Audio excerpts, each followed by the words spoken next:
Hello. Hi. Welcome to another scintillating episode of CCnDoc Talk. And today we're going to do a topic. Let's do the bewilderment zone. Okay. That's a really cool one. It is. By the way, I'm CC. I'm Doc. And by the way, that came from the bewilderment zone, otherwise known as the neutral zone or the unknown or change management. I don't think bewilderment and neutral go together at all, personally. Well, different theorists along the way have called it different things. All right. It stems from anything that happens in your life where you enter into a little bit of a stage of the unknown.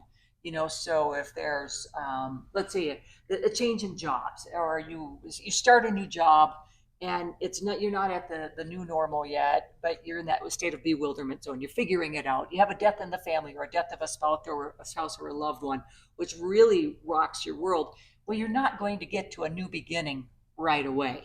So anytime you go from an ending to a new beginning, and you're not going to get that new beginning right away, that zone is called the bewilderment zone. So the current situation that we're all in, having a new administration, is none of that. Yeah, there's none of that, right? There's a whole ending. So one of the reasons we are bringing up this topic right now, I will say, is so I'm going to say, my aunt, we lost my uncle suddenly just a few months back. And I was able to see her recently, and sitting around the table with, my aunt and then my cousins, and to talk about it's okay to be in the bewilderment zone. Allow yourself to be in the bewilderment zone. We don't know how to be there. Our brain likes predictability. Our brain likes routine. And when all of a sudden all of that is like poof, gone, your brain goes, huh? What? And when we want to, as quickly as possible, create routine, create predictability, create security, right? Yeah. And so we don't allow just that bewilderment zone to happen. And so to embrace that. And sometimes it's scary, but as humans, we don't like the bewilderment zone. We like some predictability. We like some form of security. So, and in most cases, I think, people, unless they suffer from, severe depression or something that very legitimately gets in the way of that, I think people, for the most part, have a level of resilience where they can see the light at the end of the tunnel. Like they know it might be tough to get there, or they see glimpses of light at the end of the tunnel. But like in our current situation, one of the reasons we did this topic right now is because we're in the bewilderment zone. 100%. Whether we like it or not, we were tossed into it. Right. And we have with the current political situation, the whole political climate and the unknowns of things happening, right? So all of a sudden now we're in this bewilderment zone.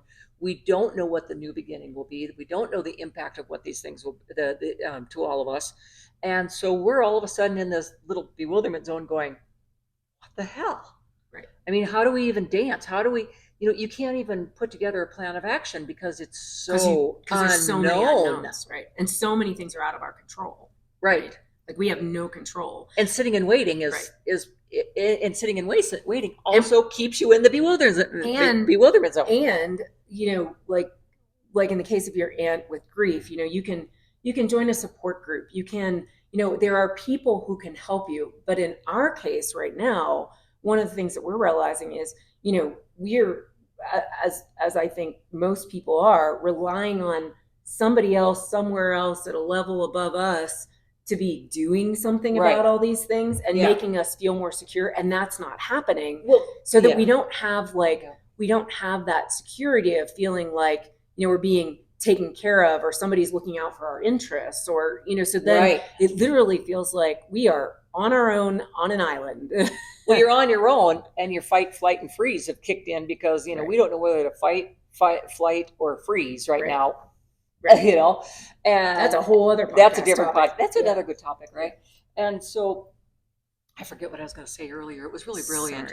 I think one of the reasons, we're tossed into this, if you're not in favor of some of the changes happening right now out there, then right now it is a state of bewilderment. It's a state of the unknown. Well, or if you're in a marginalized group where you feel like you're being targeted in some so all of a sudden your security has been gone, obliterated. Right. And I was going to, the stages of grief are, denial, anger, then bargaining and acceptance. There's some others along the way, but that was the original one years ago. Right.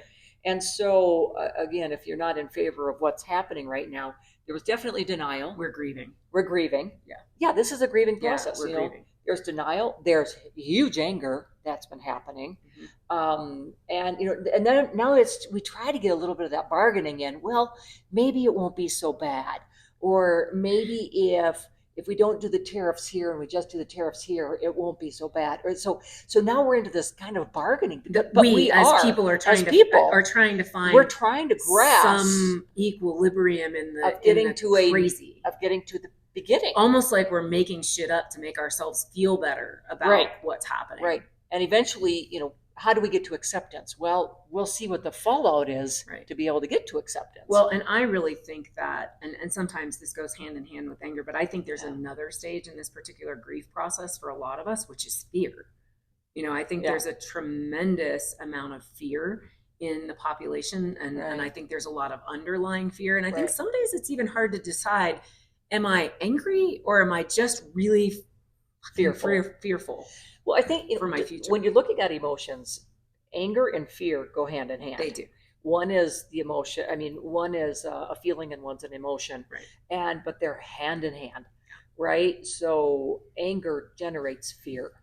And so, but I think fear can also generate anger. And fear can generate anger. So, that whole thing.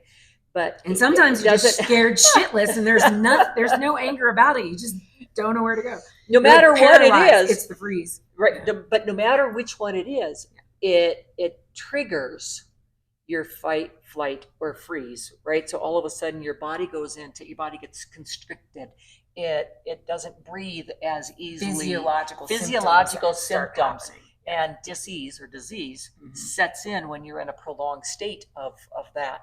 Right. And so again, learning how to be able to relax and and whatever the means are, but allowing the bewilderment zone to happen, but then also finding ways to not stay in that constricted state. So that's what I was going to ask you is, what is your advice or what is your experience in how to navigate the bewilderment zone? Obviously the topic of what's happening today in the world is huge to try to tackle, but maybe looking at it just from a step-by-step perspective, how do you see escaping the bewilderment zone, getting some control?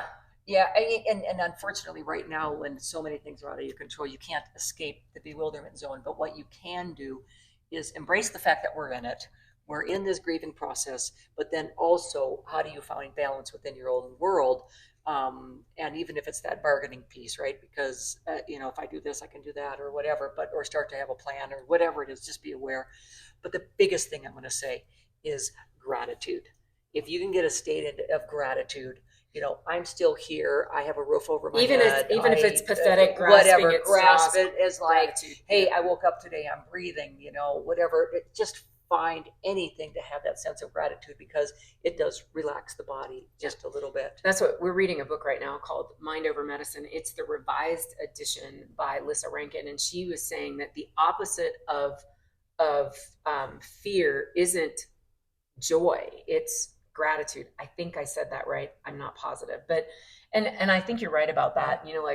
I decided that I'm going to start a new practice every morning, which I'm big on affirmations, but I think I'm going to get up every morning and I'm going to start speaking or writing down like 10 affirmations a day. But in those, I have to have some release affirmations. Like I release the need to feel anxiety today. I release the need for control of this. I release the need for which means I'm turning it over to a higher power or whatever. I release the need for anger right now. Adding a few gratitudes at the bottom of that as well. So trying to kind of not just do the gratitude stuff because some of it truly is grasping at straws some days, but then the affirmations help to sort of solidify that. Now, you too can have colorful stickers all over your mirrors because we do have them. Yeah, with the release gratitude or the release affirmations and the positive, the intake affirmations. Yes. Yeah, and Lissa Rankin would actually say that her belief is that the affirmations aren't as effective unless you have dealt with your trauma. Your life's traumas as well. And sometimes it could be just the trauma of everyday living. And that actually came from Terry Cole, a book called Too Much. But But the trauma piece is big. Like anybody who was bullied as a kid, raise your hand. Is having a traumatic stress, is having Right. they're being triggered right now. Yep. It's a traumatic stress response right Yep. now Yep. with the current situation and the current leadership. Parasympathetic nerve has been triggered, and yeah. vagus nerve has been triggered, And so and it's affecting the bodies. yeah. And so as much as we may think that we have dealt with our traumas through therapy or somatic therapy or yoga or whatever, it's amazing how all of a sudden all that goes poof, comes Yep. rushing right back at you without recognizing it. So it's important to sit in meditation and really be with yourself right now. I think to feel like to first of all understand why you're being triggered, how you're being triggered, why you're being triggered. Recognize the emotions. Absolutely. What needs to be soothed Acknowledge here. the emotions. Yeah. Self-soothing is a big part of that. It's like, oh, thank you for showing up right now. What message do you have for me? Okay, thank you. You can go now. So is the bewilderment zone really just about, or exiting the bewilderment zone really just about ultimately regaining some sense of control over your destiny? Yeah. Well, by the way, the bewilderment zone, it came from William Bridges, and it's the model for change. Mm-hmm. And again, there's an ending, and then there's this bewilderment zone. Well, some people in their bewilderment zone, it kind of looks like it's just more of a nice flat horizon, and then they just tiptoe through it and go, "Hey, I'm now over here." Through the tulips with me. Sorry. So you get across there, you get across, and it's like, hey, that wasn't so bad, right? Even some people on how they go through grief, the loss of a pet or a loss of an animal. I mean, and other people, they get to that ending, and then they hit this canyon or a cauldron. I mean, they just go the deep, way deep down, well. the deep, deep well. I mean, it's the size. I mean, to me, when I hit mine once, going through a divorce, it was a Grand Canyon, and then you got to crawl out. You have to crawl all the way out, and then be able to get to the new beginning. But when you do that, if you want to relate to people, they need to know that they're on that same journey through the canyon with you, as opposed to the one who tiptoed through the tulips of life, because they're not relating to the same. Because then you look at them and you go, "Life's so easy for you. Yeah, how nice for you." Right. And those are the ones that are looking at you, going, "Hey, life, what's wrong?" Right? And no, you're not on the same path through this bewilderment zone. Mm-hmm. So, okay. Yeah. All right. So just knowing that you're not alone, this is natural. We don't like being in that place of the unknown where it's unpredictable or unsafe. That creates fear and anxiety.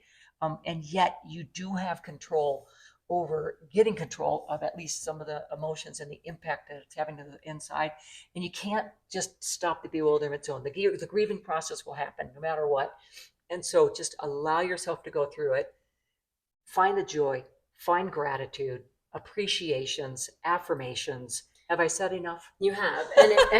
And thank you. And it's not, I don't think that it's the idea that, again, that Pollyanna perspective that everything's going to be fine. Everything's just going to turn out okay. That's not I mean, it's not this unrealistic, bad shit could still happen. Yes. But what can you control, and how do you, because ultimately the bottom line for me anyway right now is keeping myself healthy, so that I can function through the crisis, right? And not have some detrimental. And talking about it, being able to find people that understand the journey that you're on. Find your people. Find your people. Find your people. Yep. And on that note, thank you. Thank you. That was a good one. That was a fun topic. Thanks. And so if you're in the bewilderment zone, start crawling your way out of there.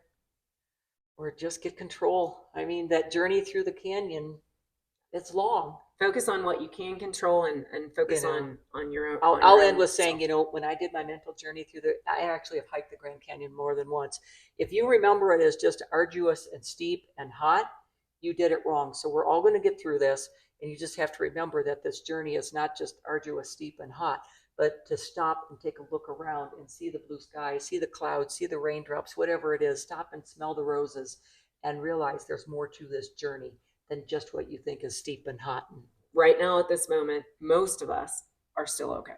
Yes. And for those that aren't, we are definitely, we're with you. You're in our minds and our hearts.